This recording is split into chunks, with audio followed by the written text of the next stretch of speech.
Hi everyone, it's Linda and Hello. Michelle, and we are back with our second movie review for the day, which was the movie called The Senior. This is an Angel production movie. True story. Yeah, Also a quite true interesting. story. It was Yes, a it true was. story. Yeah. It is the story of Mike Flint, and you may have heard of him, who was a 59-year-old man at the time this was And this, I think, taking place. I think the story happened in 2007, and it did make the news, and because he was and it was Salt Lake University, I think, wasn't it? It was SLU, whatever that is. Yeah, I'm not quite sure either.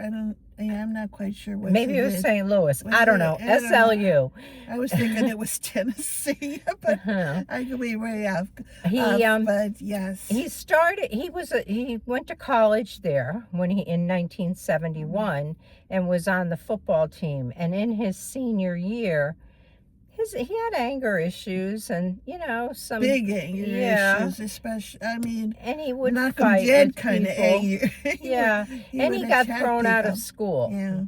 And so his senior year, partway through his senior year, so he just was short of completing his senior year, and then he gets a thing about a reunion that's going to happen with the guys from 1971, I guess it was, graduating class, and he wanted nothing to do with it, but he had a lot of bad feelings, not only on his behavior, but I guess he was kicked out of school. Yeah, he was kicked out of school, and now he's got a family. He's got a wife. He's got two daughters. He's got a son.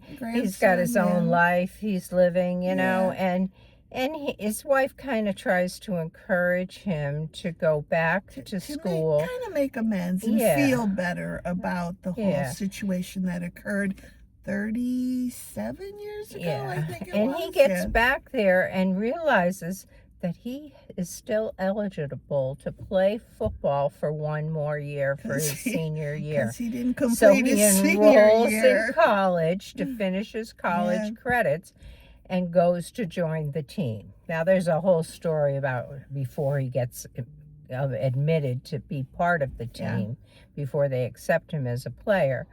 But he was determined. He was a determined man to do this. And if we tell you much more, we're going to tell you the whole story. So I think we need to stop there. But there is a whole saga that takes place on the field, and he gets injured at one point, and and then, it comes down to the last game of the season. It comes down to him learning about himself, learning about his father, learning about his relationship with his own son.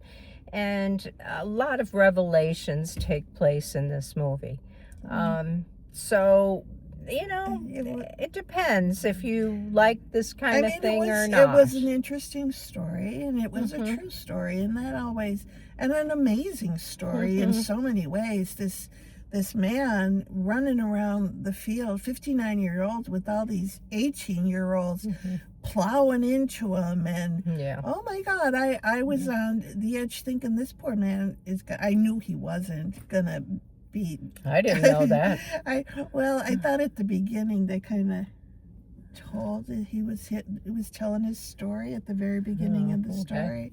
But anyway, I was fearful for his safety and how he just did not care. He would at the end, we met the real Mike Flint, which he, was talking. He met the actor who played his part on the screen, and they had a whole conversation about it. So that was kind of interesting too. We saw the real headlines from the newspaper. But in my opinion, although there was all that stuff happening and all that things occurring, just the preparing to make the team with all these kids, and even these kids, who knew it was hard to watch because they were massacring each other practically. In order Football can be a brutal sport. God, I'm not a football person, so I certainly don't know behind the scenes kind of thing that these young men have to go through in order to qualify to be on a team. But That was brutal. I mean, honestly. Yeah, the training and the things. training was difficult. Yeah. And the movie was really quite good. I mean, it was slow in parts, but I thought it was quite good. How would you rate it? This is one of those hard ones for me to rate, because I did like the premise of it. I did like the story, but the part with all that football training kind of bogged it down a little bit for me. So I am going to say a 7. Okay, that's where I would go with it. Was a 7, yeah. I think it's worth seeing. I think it's a good movie. Be prepared for it to be a little slow in spots. But it's a good depiction of what a 59-year-old would be like playing football. And it's an amazing story that this man did what he did. Because I can't even imagine that being somebody's goal at their age, but it was his. So that's what we have for you for today. I don't know. We'll see what next week brings. But anyhow, you have a great rest of the weekend, and we'll catch you soon. Bye. Bye.